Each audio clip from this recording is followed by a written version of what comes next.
Blake, firstly, reflections on the weekend. How do you look back on the game?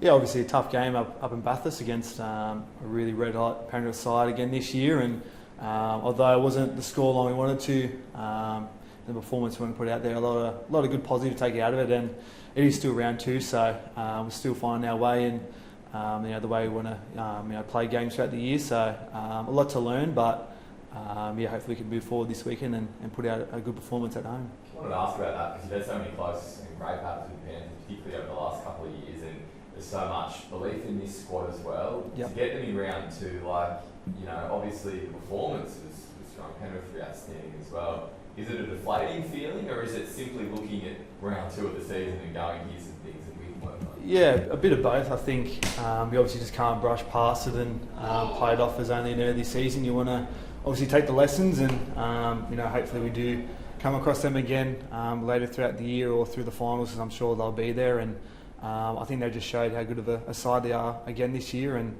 they showed the little parts of the game that you have to do right to win the game. I know they had the better completion and they played the conditions a lot better than us. So I think you always want to verse the best teams in the competition, and to come up against them early was a great sign of where we're at and a test for us. And hopefully moving forward we can be better, and hopefully when we do verse them again we can be better again.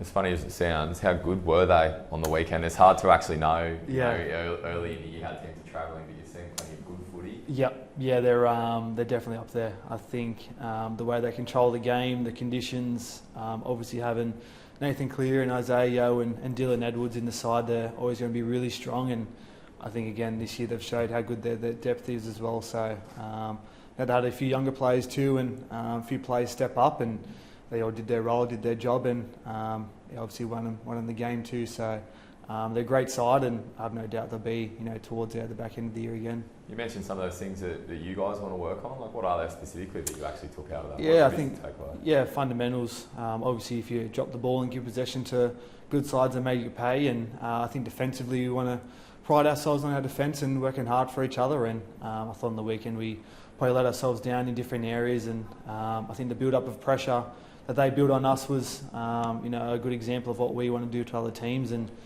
the feeling they, when we were on our try line and defending back-to-back sets, it's tough. So obviously don't want to be on our try line for too long, or too much. And hopefully this week we can turn that around and hopefully stop a few more tries than we did on the weekend.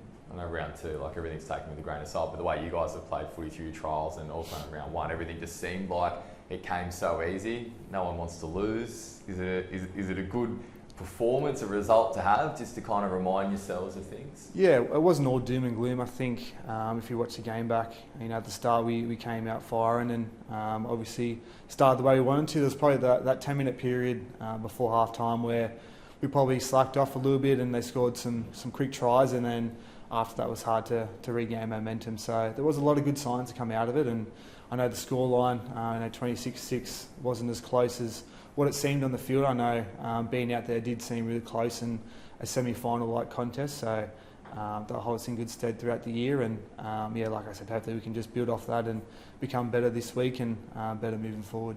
Battle of the Finns, Ocean Showdown. Yeah. We'll talk about them in a moment, but it's a milestone for Tricky, 100 games in the NRL. He's been in outstanding form, but from standing on the other side, the thing that I've noticed about him in the last 12 months or so is his growth as well. What have you seen behind closed doors, and how proud are you of him?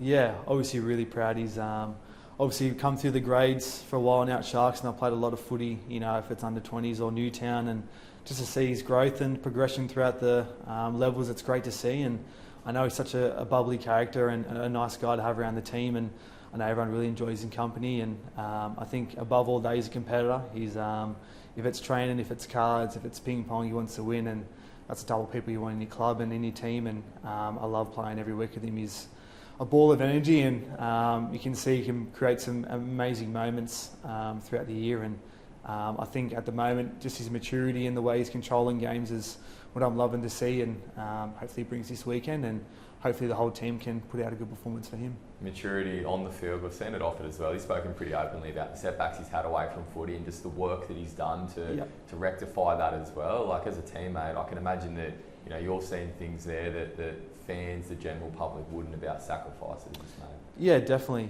I think his leadership has come leaps and bounds. He's a type of player. Was a younger version, a younger type player where he was probably quiet coming through like myself, and he's really found his voice and found the type of leader he wants to be. So I know when he talks, everyone listens, and that's a credit to him with all the work he's put in and working with the coaches and doing the right things off the field, and obviously paying the rewards now. How far back do you guys go in terms of playing through the grades together? Yeah, we've played a lot of time together. I know he probably came a year after I left the under-20s, so we've come through Newtown Jets together, played 2 or 3 years there, and then obviously come through the grades at NRL here at Sharks and progressed to starting positions, and he's putting a lot of hard work. I know he trains really hard and always doing the right thing off the field, and to get 100 NRL games is no easy feat. So I'm really happy for him, really proud of him, and hopefully a team does a job for him. Was he like a shy personality? What was he like in those kind of early days? Because it seems like he's come into his own now with confidence. Yeah, obviously when he comes through NRL, you're always a bit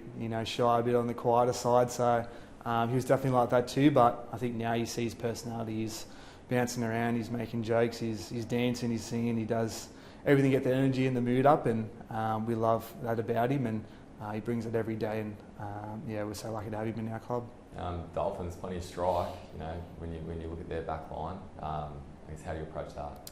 Yeah, it's tough. They got strike everywhere. They can score from their own try line, and if you switch off for half a second, they can make you pay, and they got speed everywhere. So they're a really dangerous side, and obviously came off a good win against the Titans on the weekend, and I'm sure we'll look into them a little bit, but I think coming back to us, I think it's more about how we can be better and how we can improve as a side, and I know Fitzy's focus will be about us.